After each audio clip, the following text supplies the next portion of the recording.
ওড়িশার হাসপাতালে ভয়াবহ অগ্নিকাণ্ডের ঘটনা, ঝলসে মৃত্যু হয়েছে 10 জনের। সংকটজনক অবস্থায় হাসপাতালে ভর্তি আরও 5 জন। যে ছবি আপনারা দেখতে পাচ্ছেন, রাত 3টে নাগাদ এসসিবি মেডিকেলের জরুরি বিভাগের ট্রমা কেয়ার আইসিইউতে আগুন লাগে। আগুন নিয়ন্ত্রণে আনতে ঘটনাস্থলে পৌঁছয় দমকলের একাধিক ইঞ্জিন। ওড়িশার মুখ্যমন্ত্রী মোহন চরণ মাঝি আজ সকালেই হাসপাতালে যান, আহতদের সঙ্গে কথা বলেছেন তিনি। উপস্থিত পুলিশ আধিকারিকদের সঙ্গেও তিনি কথা বলেন।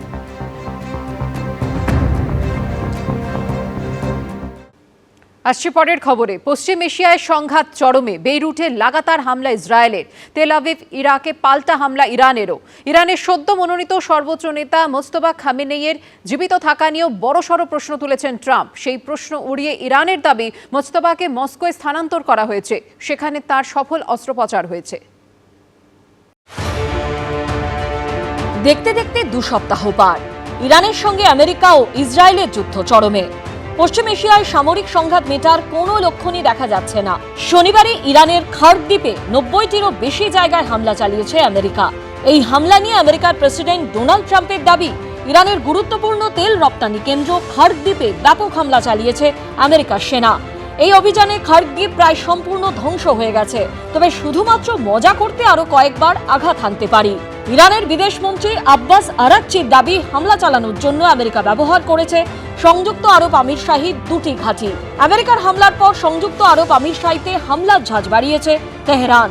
রবিবারও দুবাইতে একাধিক হামলা চালিয়েছে ইরান।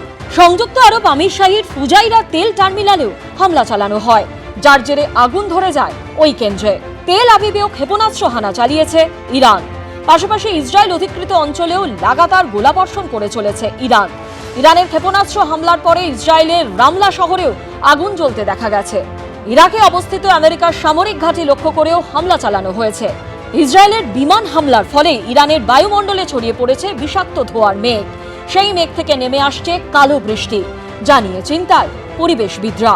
অন্যদিকে ইরানের সদ্য মনোনীত সর্বোচ্চ নেতা মোস্তফা খামেনেইয়ের জীবিত থাকা নিয়েও বড়সড় প্রশ্ন তুলেছেন ট্রাম্প। সংবাদ মাধ্যমকে দেওয়া এক সাক্ষাৎকারে ট্রাম্প বলেন, আমি জানি না তিনি আদৌ বেঁচে আছেন কিনা। এখনো পর্যন্ত কেউ তাকে দেখাতে পারেনি। আমি শুনছি তিনি জীবিত নন, আর যদি জীবিত থাকেন তাহলে তার দেশের জন্য সবচেয়ে বুদ্ধিমানের কাজ হবে আত্মসমর্পণ করা।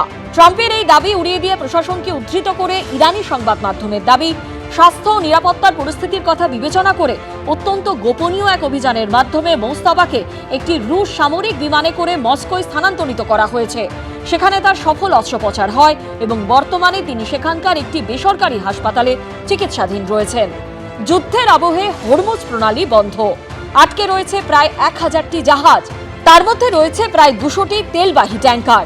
বেশ কয়েকটি জাহাজ রয়েছে ভারতেরও। ইরানের বিদেশমন্ত্রী আব্বাস আরাকচিকে উদ্ধৃত করে ইরানি সংবাদ সংস্থা জানিয়েছে, হরমুজ প্রণালী শুধুমাত্র আমেরিকা ও তাদের মিত্রদের জন্যই বন্ধ রাখা হয়েছে এবং যতক্ষণ পর্যন্ত হামলা অব্যাহত থাকবে আমরাও আমাদের এই নীতি বজায় রাখব। এবিপি আনন্দ। ভোটের আগে আলু চাষিদের ক্ষতি নিয়ে শুরু হয়েছে বিজেপি তৃণমূল চর্চা। শনিবার ব্রিগেডের মঞ্চ থেকে পশ্চিম মেদিনীপুরের চন্দ্রকোনায় আলু চাষির আত্মহত্যার প্রসঙ্গ তুলে তৃণমূল সরকারকে নিশানা করেন প্রধানমন্ত্রী। পাল্টা জবাব দিয়েছে তৃণমূলও। এই আবহে সিঙ্গুরে আলু চাষ করে ক্ষতির সম্মুখীন হচ্ছেন বলে দাবি করেছেন একাধিক কৃষক। সিঙ্গুরে বিঘের পর বিঘে জমিতে আলু চাষ হয়েছে। শয় শয় কৃষক এই ফসলের উপর নির্ভরশীল। লক্ষ লক্ষ টাকা খরচ করে আলু চাষ করেও ক্ষতির মুখ দেখতে হচ্ছে বলে দাবি করেছেন কৃষকদের একাংশ। গতবারের থেকে এবারে আলুর ফলন বেড়েছে, কিন্তু খরচও বেরিয়েছে এক লাফে অনেকটাই। কিন্তু হুগলির আলু চাষিরা এবারে ক্ষতির সম্মুখীন হয়েছেন।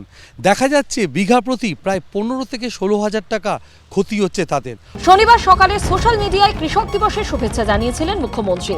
এর কিছুক্ষণ পর দুপুরেই ব্রিগেডের মঞ্চ থেকে পশ্চিম মেদিনীপুরের চন্দ্রকোনায় আলু চাষির আত্মহত্যার প্রসঙ্গ তুলে তৃণমূল সরকারকে নিশানা করেন প্রধানমন্ত্রী। 2-3 दिन पहले ही चंद्रकोना में हमारे एक आलू किसान ने खुदकुशी कर ली है, आत्महत्या कर ली है। এই প্রেক্ষিতে ভোটমুখী পশ্চিমবঙ্গের রাজনীতির আলোচনায় ঢুকে পড়েছেন আলু চাষিরা। শুরু হয়ে গেছে তাদের লাভ ক্ষতির হিসেব। ক্ষতিটা হয়েছে, সারের দাম বীজের দাম বেড়েছে, কিন্তু সেই তুলনায় ফলন যেভাবে হয়েছে আলুর দাম বাড়েনি এবং আলুটা যে বাজারে চাহিদা সেই তুলনায় চাহিদাও নেই। সরকারের থেকে যেটা বলেছে যে আলু নেবে, কুইন্টাল প্রতি 750 টাকা, সেটা এখনো পর্যন্ত কোনো মানে সদিচ্ছা সরকারের দেখা যাচ্ছে না। কৃষকদের দাবি 1 বিঘা চন্দ্রমুখী আলু চাষ করলে সেট তুলে বাজারে পাঠানোর খরচ 40,000 টাকা, সেই আলু বিক্রি করে 26,000 টাকায়। বিঘা প্রতি চন্দ্রমুখী আলু চাষে ক্ষতি হচ্ছে 14,000 টাকা। হুগলি জেলার চাষিরা এই মরশুমে আলু চাষ করে জ্যোতি আলুর ক্ষেত্রে বিঘা প্রতি 25 থেকে 26,000 টাকা ক্ষতির সম্মুখীন হয়েছেন। তার পাশাপাশি চন্দ্রমুখী আলুতেও প্রায় বিঘা প্রতি 16,000 টাকা ক্ষতির সম্মুখীন হয়েছেন। জ্যোতি আলু চাষ করেও ক্ষতির মুখ দেখছেন আলু চাষি। জ্যোতি আলু চাষে বিঘা প্রতি 25,000 টাকা ক্ষতি হচ্ছে। প্রতি বিঘা জমিতে জ্যোতি আলুর বীজের খরচ 8,000 টাকা, চন্দ্রমুখী আলুর বীজের খরচ 10,000 টাকা। আমাদের বিঘা প্রতি 25 থেকে 26,000 টাকা লস হচ্ছে জ্যোতি আলুতে, এবং চন্দ্রমুখী আলুতে দেখা যাচ্ছে এর দামটা একটু বেশি থাকার জন্য ওর লসের পরিমাণটা ওই 15-16,000 টাকা বিঘা প্রতি ক্ষতি হচ্ছে। একই অবস্থা সিঙ্গুরের গোপালনগর 2 নম্বর গ্রাম পঞ্চায়েতের বাসিন্দা বিশ্বজ্যোতি সাবুয়ে।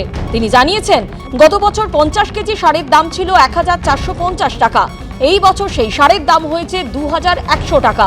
গত বছর 50 কিলো বীজের দাম ছিল 2,500 থেকে 2,800 টাকা, এই বছর সেই বস্তার দাম 3,700 থেকে 4,000 টাকা। সরকার একটা ভালো উদ্দেশ্য নিয়ে আলু কিনতে আরম্ভ করেছিল, কিন্তু এখানে স্টোর মালিকদের অসহযোগিতা কিংবা সরকারের প্রশাসনের নিচের স্তরে যারা আছেন তাদের জন্য মানে 50 mm থেকে 100 mm এর মধ্যে আলুটা, এবার চাষিরা তো সবাই বাছাই করতে পারে না, যেটা হয়েছে ডালা কোয়ালিটি করে নিয়ে গেছে, সেখান থেকেও প্যাকেটে 8 কেজি কোথাও 12 কেজি বাদ দিয়ে দিচ্ছে। তারকেশ্বর ব্লকের নাইটা মাল পাহাড়পুর গ্রাম পঞ্চায়েতের আলু চাষি শ্রমিক দলীয় ক্ষতির সম্মুখীন। রবিবার তিনি 1.5 বিঘা জমির 70 বস্তা আলু রাজ্য সরকারের কাছে বিক্রি করে 900 থেকে 950 টাকা পেয়েছেন বলে জানিয়েছেন।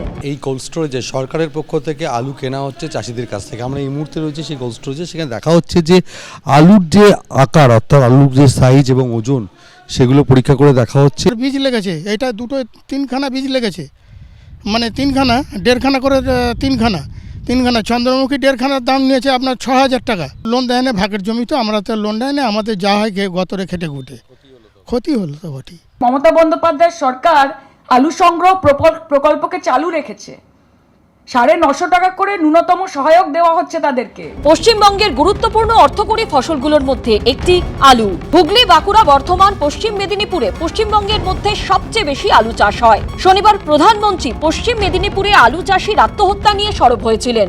হুগলির আলু চাষিদের অবস্থাও ভালো নয়। ভোটের আগে প্রান্তিক কৃষকদের ক্ষতি নিয়ে শুরু হয়েছে রাজনৈতিক চর্চা। সমীরণ পালের রিপোর্ট, এবিপি আনন্দ। এবিপি আনন্দ, এগিয়ে থাকে, এগিয়ে রাখে।